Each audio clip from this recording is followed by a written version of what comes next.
What's up, everybody? This week we are talking about virtual meeting etiquette. Listen, we are this far into whatever this new normal is. It's about time we decide what the do's and don'ts are, what's working and what is not, because I am still seeing some very bad virtual meeting etiquette behavior. Like and subscribe as always so you don't miss a single episode.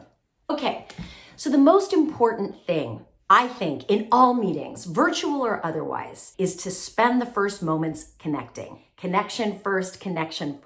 Now, what that used to look like when we were in person was shaking hands, asking how the weekend was, just vibing off of each other, right? Well, that's all gone. And now sometimes all we have is screens off and names, right? For these web meetings. We don't even know what people are looking like. We can't tell by their demeanor how they're doing. So connection right now is hard. And what that looks like for your meeting, for your team is totally dependent on your culture. But I will say something that has made a huge difference for me and the folks that I work with is we start off with question of the day while we're waiting for people to join. Because without a doubt, am I right? The most painful part of these meetings is let's just all stay on mute while we wait for people to join.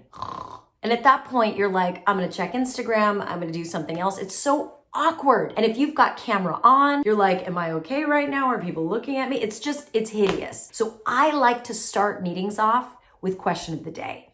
Easy things like, if you could become an amazing chef and cook one meal, what would you wanna learn? Or what is the weirdest thing that happened to you last week? Or if you could get on a plane tomorrow, where would you want to go? Anything. It could be anything. And the trick is that we only want to use it in those moments where we're waiting for people to join. And once we've hit critical mass, we cut it and we get down to business. Now, I know this is a very American point of view because in other cultures, there's a lot more value placed on connecting for longer periods of time at the beginning of a meeting. But here in the US and certainly North America, I think there's more of a premium placed on efficiency. So I like to spend the first few minutes connecting using a question of the day and then get down to business, which actually brings up the next question, which is, what kind of meeting is it? Right? Is this a journey meeting where you're taking the audience on a journey, you're doing a presentation, you're really trying to delight their sense of imagination so that they'll pay attention to you? Or is it more of a status meeting? Is it more of a meeting where you are there to get something done and get it done quickly? That is the biggest question. And oftentimes I'll see people who are on a journey meeting where they're trying to take people on a journey and present a new idea or a new thing. They don't connect properly at the beginning and it can feel like kind of an awkward start. Like you feel like you're speaking into the ether. Like, is anyone out there? Is anyone listening? The mistake I see people make with status meetings is they'll, spend way too much time chit-chatting and not getting down to business. For example, you ever been in a status meeting and the person that gives their status thinks that a status meeting is for telling everybody how busy you are and telling them the 10 million things you're doing? That is not what people want to hear at a status meeting. They want to hear the absolute most important things and they want you to tell them what you need from them and then they want to move on. Right now, time is the most precious resource we have. And when you are in back-to-back meetings, the status meetings that are the most efficient are the ones that you actually look forward to. I love this meeting. It's usually only 20 minutes because people show up prepared. They say the most important thing, they ask for what they need, and then they move on. That is how you do a check-in or a status meeting well. So when you go into those things, really have your act together. What 3 things do you need the audience to know about what you're working on, and what do you need from them? Boom. You could do that in 3 minutes. You could do that in 1 minute. Show up prepared. But if you're doing a journey meeting where you're really trying to take them on a journey, that is a whole other conversation. But it really does begin by acknowledging that that kind of experience requires a little bit more work at the front end, connecting with people, connecting with them on whatever terms they are. Let me give you an example. I was going in to pitch a new piece of business with a financial services company. Now, financial services of all the industries, with the exception maybe of government, I would say, is the most conservative. They have the thinnest of appetites for informality, for going off script, right? They run a tight ship. They want to know you run a tight ship. So when I went in to pitch that business, it was sort of striking this balance between being very efficient and meeting their need to have things go fast, but also taking them on a journey. making sure they knew what they were getting with me as a speaker, as a trainer, as a coach. So I talked to the woman who brought me in to speak to them, and I said, tell me about this executive. Like, what's his deal? And she said, Bronwyn, here's what you need to know about him. More than anything, the man wants to see competence. Connection for this man is showing him your competence. And I loved that piece of feedback. Man, did I use that piece of feedback. And what it did was it prepared me to go into that meeting signaling, this is my plan for this meeting. These are the things I'd like to show you. These are the questions I have for you. And this is the work I want to accomplish during this amount of time together. Oh my God, he loved it. He absolutely loved it. And once he sensed that he could trust me and that my competence was sound, I could see him relax. I could see him get a little bit more human.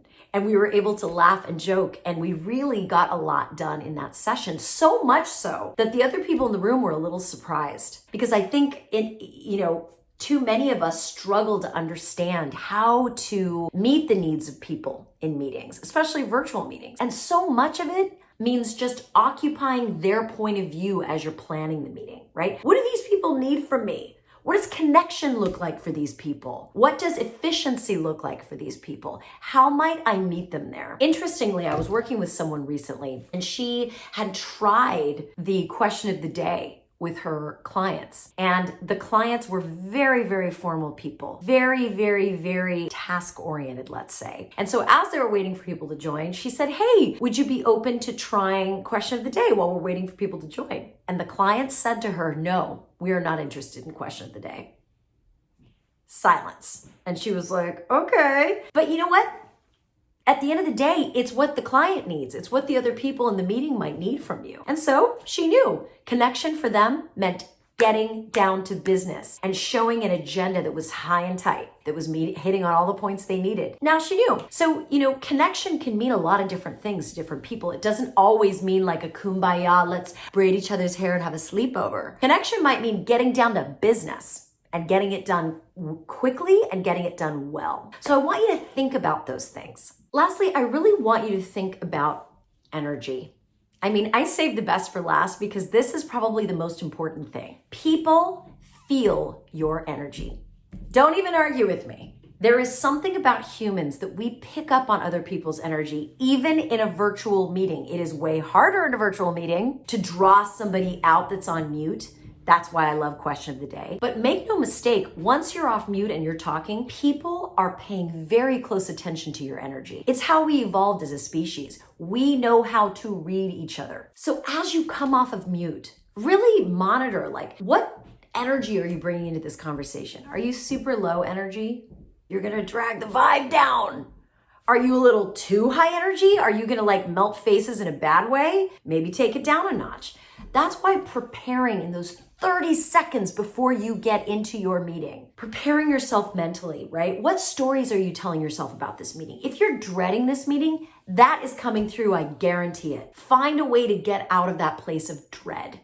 Find a way to at least get to a place of neutral thinking, right? Replace those negative thoughts with at least neutral thoughts. One of my favorite neutral thoughts to take into a meeting that I just haven't had time to really prepare for is this one. I wonder what'll happen. I wonder what this meeting's gonna be like. And I do that not from a place of oh God, what fresh hell is waiting for me in this meeting, but more like a place of curiosity, a place of openness, an acknowledgement that we are all just human beings, bumping into each other, doing the best we can. So I really want you to watch your energy, because that, my friend, that is the ultimate decider of how a meeting goes, good or bad. I hope this was helpful for you. As always, like and subscribe. And listen, if you're in a jam with a client or somebody at work who's really, really making things difficult for you, I strongly encourage you to check out my new online course. It's on demand. It's available anytime. It's called the No Enemy Conversation Course. noenemy.bronwyncommunications.com, and head over. I designed it for you in mind. And as always, catch me on my podcast. I drop 2 episodes a month focused on communication. All I want to do is help you shine. So shine on, my friend. We need your light.